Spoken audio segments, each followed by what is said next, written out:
শুভ নববর্ষ সবাইকে। আজকে ঘুরতে গিয়েছিলাম জয়নুল আবেদিন পার্কে। এই যে সাতগুল থেকে তো বোঝা যাচ্ছে যে মাত্র আমি ঘুরে টুরে আসছি। মহিলা মানুষের ডিউটি কি? সো যতই ঘুরো বেড়াও আনন্দ করো, সংসারের কাজ তোমাকে করতেই হবে, এটা থেকে কোনো মুক্তি নাই। এখন রান্না বান্না বসাই দিচ্ছি তাড়াতাড়ি করে, না হলে দুপুরবেলা খাবে কি? সো হ্যালো সবাইকে, সবাই কেমন আছেন? আমি তো অনেক ভালো আছি। আমার আজকের ভিডিওটি হলো বাংলাদেশের পঞ্জিকা অনুযায়ী এপ্রিলের 14 তারিখ পহেলা বৈশাখের দিন, আর আমাদের হিন্দু ধর্মাবলম্বীদের মতে চৈত্র সংক্রান্তর দিন। যেহেতু আমাদের হিন্দু ধর্মাবলম্বীদের মতে সেই দিন চৈত্র সংক্রান্ত ছিল, তাই প্রতিটা বাসায় চৈত্র সংক্রান্তির দিন নিরামিষ রান্না হয়। আর নিরামিষের মধ্যে থাকে টক, ঝাল, তিতা এইগুলো।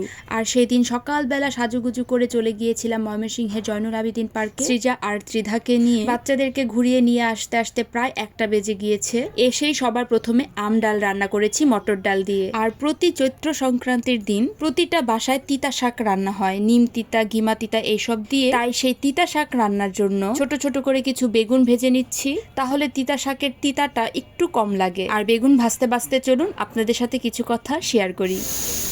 শুভ নববর্ষ সবাইকে। আজকে ঘুরতে গিয়েছিলাম জয়নুল আবেদিন পার্কে। এই যে সাতগুল থেকে তো বোঝা যাচ্ছে যে মাত্র আমি ঘুরে টুরে আসছি। মহিলা মানুষের ডিউটি কি? ঘোরার রং বের হয়ে পড়ছে একদম। ঘুরে টুরে এসেও কাজ করা, সংসারের কাজ কিন্তু পিছন ছাড়বে না। ঘুরে আসছি, তারপরেও সংসারের কাজ করতে হবে। এখন রান্না বান্না বসাই দিচ্ছি তাড়াতাড়ি করে, না হলে দুপুরবেলা খাবে কি? 10টা মানুষ। বাজে হচ্ছে এখন দুপুর 1টা। ভিডিওটা যখন আমি বানাচ্ছি তখন 1:15 মতো বাজে। এসে কিন্তু ডাল সম্ভার দিলাম, টক ডাল, সব কিছু আজকে দিন আমি শেয়ারই করবো। এই কাছে কাহিনী। সো যতই ঘুরো বেড়াও আনন্দ করো, সংসারের কাজ তোমাকে করতেই হবে, এটা থেকে কোনো মুক্তি নাই। সো সবাইকে আবারও শুভ নববর্ষ। আর কারা কারা আমার মতো এরকম ঘুরে টুরে আসার পরেও সংসারের কাজ করতে হইতেছে, আবার কাদের করতে হইতেছে না, সেটাও জানাতে পারেন। এই যে এইদিকে আম ডাল রান্না করা হয়ে গিয়েছে মটর ডাল দিয়ে, আর কাঁঠালের তরকারি রান্না করব। কালকে রাতের বেলাতেই, মানে আগের দিন রাতের বেলাতেই কাঁঠালটা কেটে রেখে দিয়েছিলাম। এবার তিতা শাকটা রান্না করব। খুবই সিম্পল ভাবে শাকটা রান্না করি আমরা সব সময়। যেহেতু নিরামিষ ভাবে রান্না করা হয়, ফোড়নে দিয়ে দিলাম কালো জিরা, কাঁচামরিচ আর 5 ধরনের তিতা শাক, হলুদের গুঁড়ো, মরিচের গুঁড়ো, পরিমাণ মতো চিনি, পরিমাণ মতো লবণ, ব্যাস। এগুলো দিয়ে একটু নাড়াচাড়া করে ঢাকা দিয়ে রেখে দেব।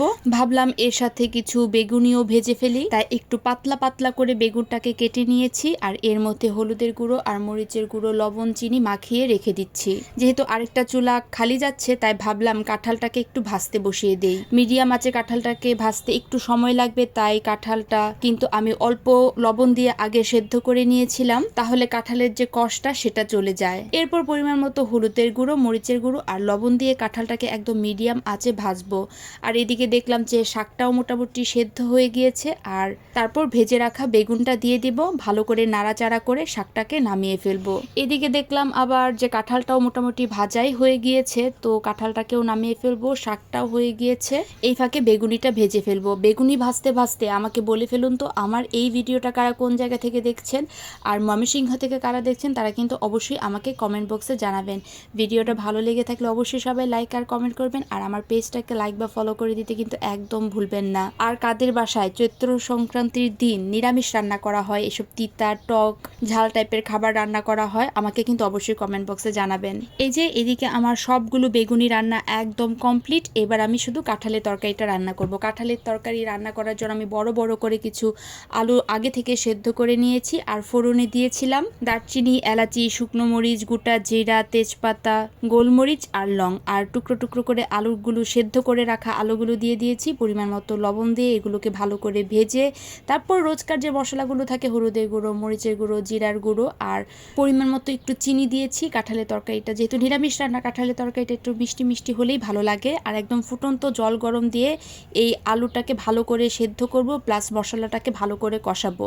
আর এই মশলা কষানোর মধ্যে দারচিনি, এলাচি আর একটা টমেটো ভালো করে ব্লেন্ড করে সেটাকে দিয়ে দেব, তাহলে গ্রেভিটা একটু মাখো মাখো হবে। কাঁঠালের তরকারি অনেক সময় আমি চিংড়ি মাছ দিয়েও রান্না করি, খাসির মাংস দিয়েও রান্না করি। যখন যেভাবে পসিবল হয় তখন সেভাবেই আমি রান্না করি। তবে আজ যেহেতু একদম নিরামিষভাবেই রান্না করছি, তাই এখানে কোনো ধরনের পেঁয়াজ রসুন একদম ব্যবহার করিনি।